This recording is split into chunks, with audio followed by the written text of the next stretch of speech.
जय हिंद दोस्तों, नमस्कार। आज हम बिहार दरोगा का प्रैक्टिस सेट शुरू कर रहे हैं और जो एडिटोरिया का है, आप देख सकते हैं एडिटोरिया का बुक हम शुरू कर रहे हैं। और ये है जो वस्तुनिष्ठ समान अध्ययन 5000 का है। ये 5000 का ये सिर्फ MCQ है, जो एडिटोरिया का है प्रैक्टिस सेट है ये। और हम प्रतिदिन जो लगाएंगे वो 85 सेट लगाएंगे।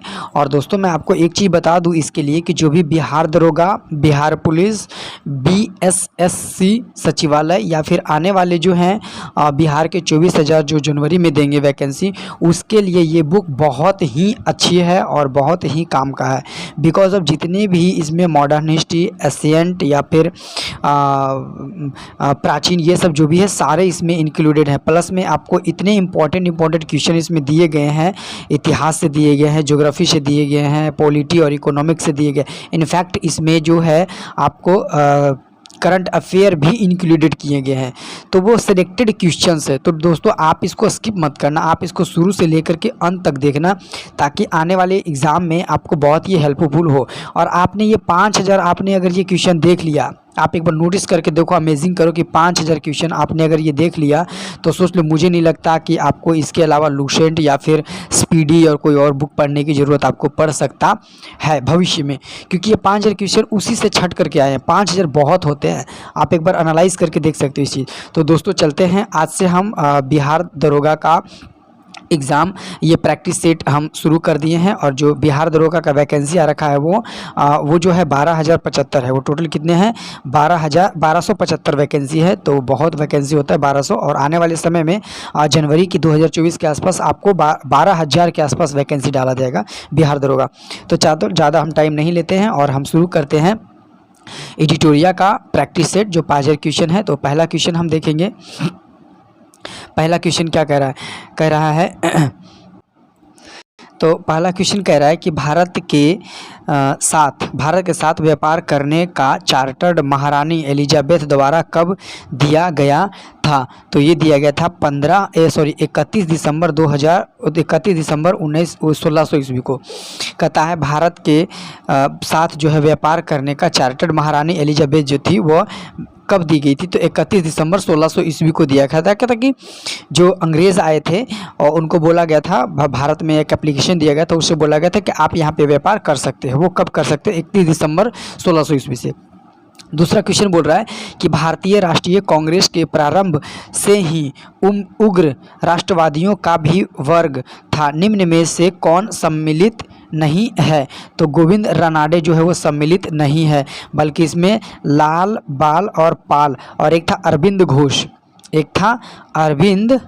घोष। ये जो सो तीनों चारों जो थे ये उग्रवादी थे। उग्रवादी का मतलब टेररिस्ट नहीं होता, उग्रवादी का मतलब होता गरम दल के नेता। ये लोग थे, ये लोग तीनों कौन कौन थे? गरम दल के नेता। इसका ट्रिक होता है लाल, बाल, पाल। लाल, बाल, पाल का मतलब बाल से बाल गंगाधर तिलक, लाल से लाला लाजपत राय और बी से बिपिन चंद्रपाल और एक घोष थे, अरविंद घोष। तो ये चारों जो थे वो गरम दल के नेता थे। 3 नंबर क्वेश्चन पे आते हैं। 3 नंबर क्वेश्चन क्या कह रहा है? कहता है कि 1916 में कांग्रेस और मुस्लिम लीग के बीच लखनऊ समझौता हुआ। कहता है उसके कौन से परिणाम बाद में घातक सिद्ध हुए? तो वो हुए C नंबर। आंसर इसका हो जाएगा 3 नंबर का C हो जाएगा।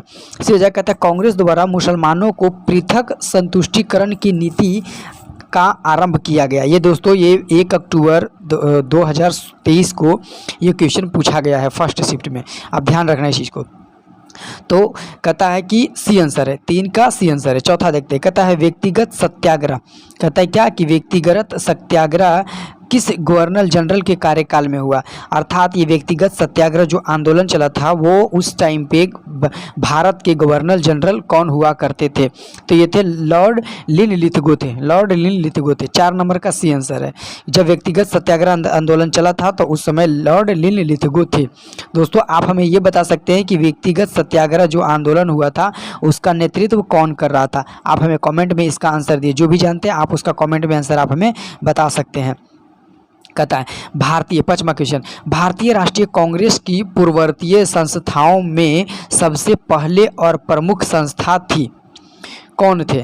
तो ये थे दोस्तों आपका ब्रिटिश ईस्ट इंडिया थी। कहता है कि भारतीय राष्ट्रीय कांग्रेस के जो ये आपके थे कहने वाला भारतीय राष्ट्रीय कांग्रेस की पूर्ववर्ती संस्था, मतलब भारतीय राष्ट्रीय कांग्रेस का जो पहला नाम क्या था, तो वो था ब्रिटिश ईस्ट इंडिया एसोसिएशन। तो जो जब दादा भाई नौरोजी बने थे तो उन्होंने नाम चेंज कर दिया था, उन्होंने नाम रख दिया था भारतीय राष्ट्रीय कांग्रेस कर दिया था। 5 नंबर का सी आंसर है। छठा देखते हैं दोस्तों, छठा नंबर क्या कह रहा है, छठा कह रहा है कि साइमन कमीशन, छठा बोल रहा है कि साइमन कमीशन की सिफारिश पर निम्नलिखित में से कौन सा कथन सही नहीं है। तो साइमन कमीशन के हिसाब से निम्नलिखित में से कौन सा कथन सही नहीं है, तो ये सी है। कहता है इनसे केंद्र में द्विसदन विधायक अनुमूलन का सुझाव दिया, तो ये सी नंबर गलत है। बल्कि जो सही है वो कहता है प्रांतों में द्वैध शासन का उत्तरदायी सरकार के प्रति स्पर्धता करने की। दूसरा कहता है गृह विभाग के अधीन अंतर प्रांतीय परिषद स्थापित करना। और चौथा बोल रहा है कि भारतीय पुलिस सेवा को प्राइवेट के साथ सृजन करने की संतृप्ति को ब्रिटिश राष्ट्रीय की तुलना में वेतन अधिक होना। तो ये दोस्तों सी नंबर जो है गलत है, और बाकी ये ए और बी और सी डी ये तीनों सही है। छठा का सी आंसर गलत है। अब देखते हैं 7वां नंबर, कहता है दादा भाई नौरोजी, क्या कहता है, दादा भाई नौरोजी जो थे ब्रिटिश हाउस ऑफ कॉमन के लिए चुने जाने वाले प्रथम भारतीय थे। वो किस पार्टी के टिकट पर चुने गए थे, कौन से पार्टी पर वो चुने गए थे, तो वो तो लिबरल पार्टी। क्या थे, लिबरल पार्टी। लिबरल पार्टी जो थे दादा भाई नौरोजी जो थे वह ब्रिटिश ईस्ट इंडिया अर्थात ब्रिटिश संसद में ये एक पहला व्यक्ति थे जो वहाँ से जुड़े हुए थे, वहाँ के वो सदस्य थे, और वो किस पार्टी से, तो लिबरल पार्टी से थे। 8 नंबर क्वेश्चन देखते हैं, कहता है भारत में हुनों का प्रथम आक्रमण जो हुआ था वो किस शासन के समय में हुआ था, अर्थात हुनों का जो आक्रमण हुआ था भारत में वो किस शासन के समय में हुआ था, तो ये स्कंदगुप्त के समय हुआ था। कौन सा हुआ था, स्कंदगुप्त के समय। 8 नंबर का सी आंसर है। दोस्तों आप ये क्वेश्चन देखना, ये कहाँ से ज़्यादा मिल रहे हैं, और ये मॉडर्न हिस्ट्री से बहुत ज़्यादा क्वेश्चन मिल रहे हैं, तो आप इस चीज़ को ध्यान रखना, इसको थोड़ा सा भी स्किप मत करना, इसको बिल्कुल अच्छे से पढ़ना, और हो सके तो इसका शॉर्ट नोट बनाना, जो आपसे नहीं बन रहा है उसका शॉर्ट नोट तैयार करना कॉपी पे, और उसको रिवीजन करना, हफ्ते में एक बार देखना, वो इनफ है, तो वो आपके माइंड में रहेगा, और सेट मारने पर आपका अच्छा से अच्छा मार्क्स इंक्रीज होगा। ठीक है, आगे चलते हैं। 9 नंबर क्वेश्चन। 9 नंबर क्वेश्चन हम देखते हैं क्या कह रहा है। 9 नंबर बोल रहा है, कहता है एहोल अभिलेख जो है वह किस शासक से संबंधित है। एहोल अभिलेख जो है किस शासक से संबंधित है, ये है पुलकेशिन द्वितीय से संबंधित। किससे है, पुलकेशिन द्वितीय से संबंधित है। एहोल अभिलेख जो है पुलकेशिन द्वितीय से संबंधित है, तो 9 नंबर का आंसर सी हो जाएगा। कहता है सत्यमेव जयते जो है किस उपनिषद से लिया गया, तो मुंडक उपनिषद से लिया गया। दोस्तों मैं आपको एक चीज़ ये बता देता हूँ कि ये जो क्वेश्चन अभी ये जो 10 नंबर क्वेश्चन है, ये जो आपका आया था बिहार पुलिस के 1 अक्टूबर में, 1 अक्टूबर, और ये आया था फर्स्ट शिफ्ट में ये क्वेश्चन आया था कि जो सत्यमेव जयते जो है वो किस उपनिषद से है, तो ये मुंडकोपनिषद से है। किससे है, ये मुंडकोपनिषद से है। किससे है, मुंडकोपनिषद से है। इसका आंसर डी हो जाएगा, 10 नंबर का डी हो जाएगा। आप देख लें दोस्तों, 1 अक्टूबर को पढ़ा था, ये क्वेश्चन आ गया था, एक क्वेश्चन जो मॉडर्न हिस्ट्री से है।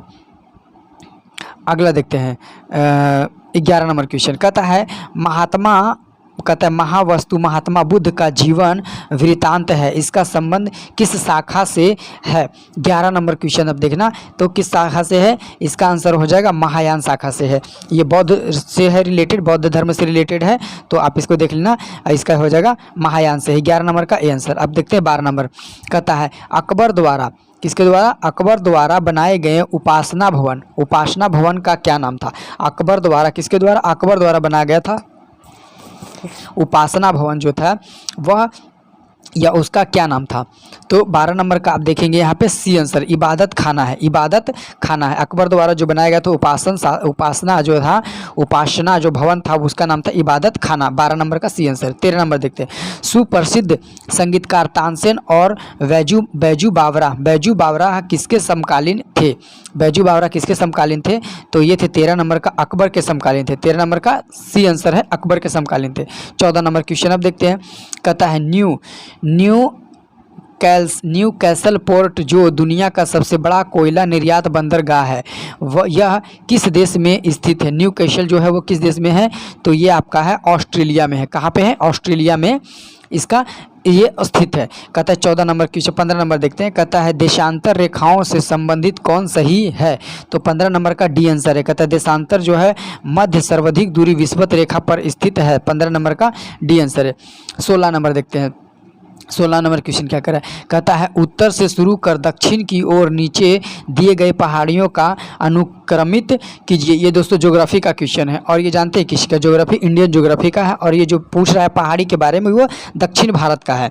ठीक है, तो 16 नंबर क्वेश्चन का आप आंसर बताइए। जो जानते हैं वो कमेंट में डाल दीजिए, जो नहीं जानते हैं वो इसका आंसर सुन लीजिए।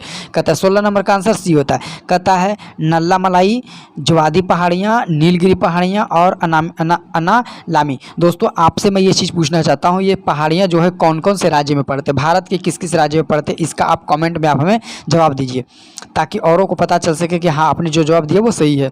चलिए 17 नंबर देखते हैं। 17 नंबर क्वेश्चन कह रहा है निम्नलिखित में से कौन सी नदी जो अपना मार्ग बदलने के लिए प्रख्यात है? तो दोस्तों ये कोसी नदी जो है अपना मार्ग बदलने में ये प्रख्यात है। 17 नंबर का आंसर हो जाएगा बी। और दोस्तों एक चीज़ और आपको बता दूं कि ये कोसी नदी जो है ये गंगा में जाकर के नहीं मिला है और ना ही महासागर में जाके मिला, क्योंकि और सारे नदी जो है वो गंगा या महासागर में जाके मिले, लेकिन कोसी एक ऐसा भद्रा नदी है, मतलब क्षुद्र नदी है। बेसिकली इसको कोढ़िया टाइप के बोल सकते हैं, जो ये मतलब ज़्यादा ओवर स्मार्ट बनने के चक्कर में ये गंगा में नहीं मिल सका है। ठीक है, 17 नंबर का बी आंसर हो जाएगा। अब देखते हैं 18 नंबर क्वेश्चन। तो 18 नंबर क्वेश्चन हमारा क्या कह रहा है? 18 नंबर बोल रहा है कि मृदा प्रारूप में लोहे के अतिरिक्त मात्रा होने का कारण क्या है? तो ये आप बोल सकते हैं इसका 18 नंबर का लैटेराइट मिट्टी के कारण वहाँ पे जो है 18 नंबर का सी आंसर हो जाएगा। लैटेराइट मिट्टी के कारण, लैटेराइट मिट्टी के में ज़्यादातर पे लोहा अयस्क की मात्रा बहुत ज़्यादा होते हैं। और ये लेटर आप बता सकते हैं, मैं आपसे ये क्वेश्चन पूछ रहा हूँ कि 18 नंबर क्वेश्चन का बता सकते हैं कि लैटेराइट मिट्टी जो है तब वो सर्वाधिक किस राज्य में पाया जाता है या किस राज्य में है? 18 का सी आंसर है। अच्छा अगला देखते हैं 19 नंबर। कहता है प्रकाश से संबंधित कौन सा कथन सत्य है? प्रकाश से संबंधित जो है कौन सा कथन सत्य है? तो 19 का आंसर आप देख लीजिए, उपर्युक्त सभी सत्य। कहता है वो विद्युत चुंबकीय तरंग होता है, कहता है कण प्राकृतिक का होता है, कहता है ऊर्जा का एक रूप होता है। तो इसका सही बोल रहा है तीनों, तो 19 का डी आंसर है। चलिए 20 नंबर देखते हैं क्वेश्चन। 20 नंबर का क्वेश्चन क्या कह रहा है? तो 20 नंबर कहता है बायोगैस संयंत्र में निम्नलिखित में से कौन प्रक्रिया होता है? बायोगैस संयंत्र में निम्नलिखित में से कौन सा प्रक्रिया होता है? तो ये होता है किण्वन प्रक्रिया। कैसा प्रक्रिया होता है? किण्वन प्रक्रिया होता है। 20 नंबर का बी ए आंसर है, किण्वन प्रक्रिया होता है। कहता है 21 नंबर, कहता है एक वर्ग में ऊपर की ओर, ऊपर से नीचे की ओर जाने पर परमाणु का आकार कैसा होता है? तो परमाणु का आकार कैसा होता है? तो ये बढ़ता है। 21 नंबर का ये आंसर। 22 नंबर देखते हैं। वायुमंडल में प्रकाश की विसरण का कारण है। वायुमंडल में प्रकाश की विसरण का कारण क्या है? तो वो धूलकण है। विसरण का कारण क्या है? धूलकण है, धूलकण है। ठीक है, तो 22 नंबर का क्वेश्चन हो गया क्या? धूलकण है। 22 नंबर का बी आंसर है। 23 नंबर चलिए देखते हैं। 23 नंबर बोल रहा है, कहता है किसी भी यौगिकों का ऑक्सीकरण संख्या क्या होता है? किसी भी यौगिकों का ऑक्सीकरण संख्या जो होता है वह क्या होता है? तो ये होता है क्लोरीन ऑक्साइड होता है। डी आंसर हो जाएगा। 24 नंबर नहीं, हम 23 देख रहे हैं ना, तो 23 नंबर का डी हो जाएगा, जीरो होगा, जीरो हो जाएगा। कहता है 24, कहता है सर्प विरोधी सुई किस तत्व का यौगिक है? सर्प विरोधी जो है सुई जो है वो किस यौगिक का है? तो 24 नंबर का है क्लोरीन यौगिक है। 24 नंबर का डी आंसर। जो सर्प जब काटते हैं उसके लिए एंटीडोट कौन सा दिया जाता है? तो क्लोरीन यौगिक दिया जाता है, सर्प विरोधी। कहता है दाब का विमीय सूत्र क्या होता है? तो ml -1 टी पर पावर 2 है इसका आंसर। तो ये अपना हो जाएगा 25 का बी आंसर सही है। ठीक है, 25 का बी हो जाएगा। 26 नंबर देखिए। कहता है जैव सेल क्या है? क्या कहता है? जैव सेल जो है वह क्या है? जैव सेल क्या है? तो जैव सेल जो है एक कोयला है। जैव सेल का मतलब कोयला है। देखिए दोस्तों, कोयला भी एक जो है नवीकरणीय है, नोटा अनवीकरणीय, कोयला अनवीकरणीय है, एलपीजी अनवीकरणीय है और पेट्रोल भी अनवीकरणीय और कोयला भी जो है अनवीकरणीय। लेकिन ये तीनों जो है लिक्विड है और वो जैव है। ए नंबर, तो इसका 26 का ए हो जाएगा। 27 नंबर देखते हैं। कहता है यदासक्त संबंधित मस्तिष्क के निम्नलिखित किस भाग में से है? तो ये है सेरेब्रम है, ये सेरेब्रम है। 27 नंबर का दोस्तों 27 नंबर का सेरेब्रम है, नोटा सेरेब्रम है। 27 नंबर का ये आप देख सकते हैं, इसका आंसर है 27 नंबर का सेरेब्रम है, सेरेब्रम नहीं सेरेब्रम। कहता है याददाश्त, जैसे याददाश्त जो होता है मस्तिष्क में होता है, तो वो निम्न में से किस भाग का अंग है? तो सेरेब्रम का है, जिसको हम बोलते हैं IQ पावर। तो 27 नंबर का डी आंसर है। 28 नंबर देखें, कहता है एक जीवाश्म पक्षी का नाम बताइए जो एक पक्षी के तरह दिखता है लेकिन सरीसृप जैसी अन्य विशेषताएं होती है। तो आप देख सकते हैं 28 नंबर क्वेश्चन आप बता सकते हैं हमें कि 28 नंबर के क्वेश्चन का आंसर क्या होता है। मैं आपको बताता हूँ, ऑर्किड्यूपियस है, ऑर्कियोट्यूपिसिस है 28 नंबर का बी आंसर। अब देखते हैं 29 नंबर। 29 कहता है मानव शरीर में सर्वाधिक मात्रा में पाए जाने वाला तत्व कौन सा है। मतलब बेसिकली क्वेश्चन कह रहा है कि मनुष्य के शरीर में जो सर्वाधिक मात्रा में तत्व पाया जाता है वो तत्व का नाम बताए, वो तत्व कौन सा है। तो वो है ऑक्सीजन, O2 है। O2 जो है मनुष्य के शरीर में सबसे ज़्यादा पाया जाता है। जो हमारा हीमोग्लोबिन जो होते हैं वो ऑक्सीकरण के कारण लाल होता है। कहता है कि परिपथ में किन्हीं दो बिंदुओं के बीच विभवांतर नापने के लिए किसका प्रयोग किया जाता है। परिपथ को नापने के लिए किसका प्रयोग किया जाता है। 30 नंबर का आप आंसर बता दिए। 30 नंबर का इसका आंसर क्या होगा। 30 नंबर का जल्दी से बताएं दोस्तों, जो भी जानते हैं वो प्लीज़ आप बता सकते हैं। 30 नंबर का इनमें से कोई नहीं होगा। परिपथ के किन्हीं दो बिंदुओं के बीच विभवांतर मापने वाले पर इसका प्रयोग किसके किया जाता है। तो आप इसका बता सकते हैं, इसका ओम बता सकते हैं। अब आप मुझे कमेंट में आंसर दे दीजिए। दोस्तों आप इस चैनल को लाइक एंड सब्सक्राइब भी कर ले, सब्सक्राइब कर लीजिए, लाइक करें या ना करें बट सब्सक्राइब कर ले, क्योंकि जो भी वीडियो हम डालेंगे पोस्ट करेंगे दोस्तों। आज से हमने तो स्टार्ट कर दिया है बिहार दरोगा का, कल से आपका दोस्तों बिहार SSC CGL का भी शुरू हो जाएगा, उसका भी वीडियो डालना शुरू हो जाएगा और डेली सेट मराएगा। तो आप लोग से रिक्वेस्ट है, हम्बल रिक्वेस्ट है कि प्लीज़ दोस्तों आप लोग इस चैनल को सब्सक्राइब कर लीजिए और आपको ज़्यादा मेहनत करने की ज़रूरत नहीं है। आप डेली बस सेट प्रैक्टिस ऐसी इस तरीके से यूट्यूब पे देखिए और करते रहिए, आपके लिए बहुत हेल्पफुल होगा। और आप खुद जब एग्जाम में बैठिएगा तो आप खुद हमें कमेंट करके बताइएगा कि हाँ ये क्वेश्चन लड़ा है या वॉटएवर जो भी है, ठीक है। तो चलो 31 नंबर हम देखते हैं। कहता है कि आपातकाल के दौरान मौलिक अधिकारों को निलंबन कौन करता है। तो आपातकाल के दौरान जो है मौलिक अधिकार को निलंबित कौन कर सकता है। आप इसका कमेंट में हमें आंसर बताइए, जो भी जानते हैं। बहुत ही आसान सा क्वेश्चन है। तो ये है भारत के राष्ट्रपति जो होते हैं वो आपातकाल के दौरान मौलिक अधिकार को निलंबित कर देते हैं, ठीक है। अब देखते हैं 32 नंबर। कहता है प्राक्कलन समिति के सदस्य का कार्यकाल कितने वर्षों का होता है। प्राक्कलन समिति के कार्यकाल का जो होता है 1 वर्ष का होता है। प्राक्कलन सदस्यों का कार्यकाल जो होता है वो 1 वर्षों का होता है। 32 नंबर का ये आंसर। अब देखते हैं 33 निम्नलिखित में से किसके अनुमोदन से भारत की संचित निधि से पैसा निकाला जाता है। तो भारत के संचित निधि से पैसा निकाला जाता है वो भारत के संसद के तहत से। भारत के संसद अगर चाहेगा तो पैसा निकल देगा, वो भी पक्ष और विपक्ष दोनों के साइड से। तो इसका 33 नंबर का डी आंसर हो जाएगा। अब देखिए 34 नंबर क्वेश्चन हम देखते हैं। 34 नंबर कहता है भारतीय संविधान में विधि के समक्ष समानता किस देश के संविधान से लिया गया। विधि के समक्ष के समानता जो है किस देश से के संविधान से लिया गया है। तो ये ब्रिटेन के संविधान से लिया गया, ब्रिटेन के संविधान से लिया गया विधि के समक्ष समानता। 34 नंबर का डी आंसर है। 35 नंबर देखते हैं। किस संविधान संशोधन प्रक्रिया संविधान के किस भाग में उल्लेख किया गया है। तो 35 नंबर का डी आंसर हो जाएगा भाग 20 से लिया गया, संविधान संशोधन भाग 20 से। और ये आर्टिकल हो जाएगा 368 आर्टिकल 368 से। चलिए आगे चलते हैं। 36 नंबर क्वेश्चन देखते हैं। सूची 1 को सूची 2 से सम्मिलित कीजिए। कहता है भाषा का उल्लेख जो है अनुच्छेद 8 में है। भाषा का उल्लेख अनुच्छेद 8 है। दल बदल अनुच्छेद 10 है।